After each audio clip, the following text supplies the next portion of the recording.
We learned a few days ago that 6 bodies were found in Rafah who were murdered. One of them was an American citizen. Already, I mean, that's in terms of the political implications of that, that's already huge.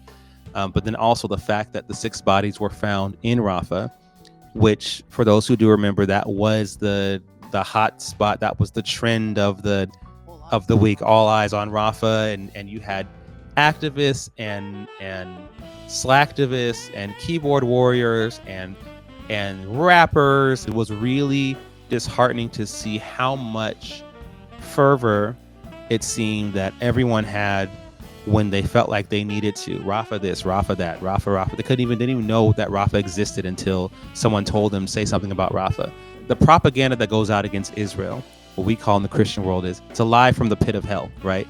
It's propaganda straight from Hamas, straight from Iran and Qatar, to our college campuses, to our young artists and celebrities, and that they spread around all over the place.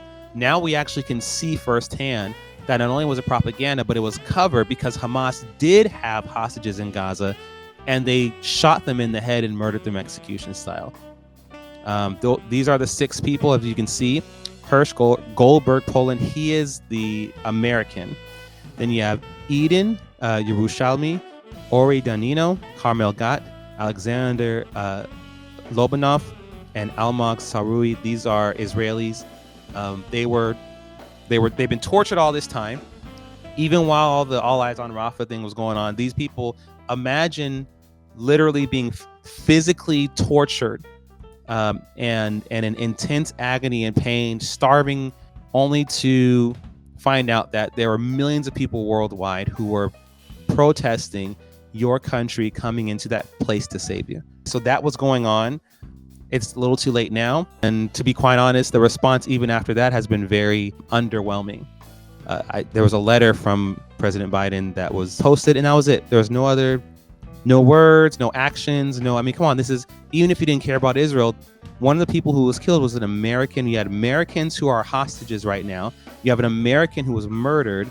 And okay, as the president of the United States of America, even in America's interest, you're not going to do anything about this? You're not even going to try to at least find the American hostages at least? No, nothing. So our hearts are going out to the families, not only because of the deaths and what the murders, I should say, not deaths, because CNN tried to say, oh, they died. They didn't die, they were murdered, right? So the families who are mourning, not just because their loved ones have been murdered, their sons and daughters were murdered, but also now because there's not even comfort coming from the people that it's supposed to be coming from.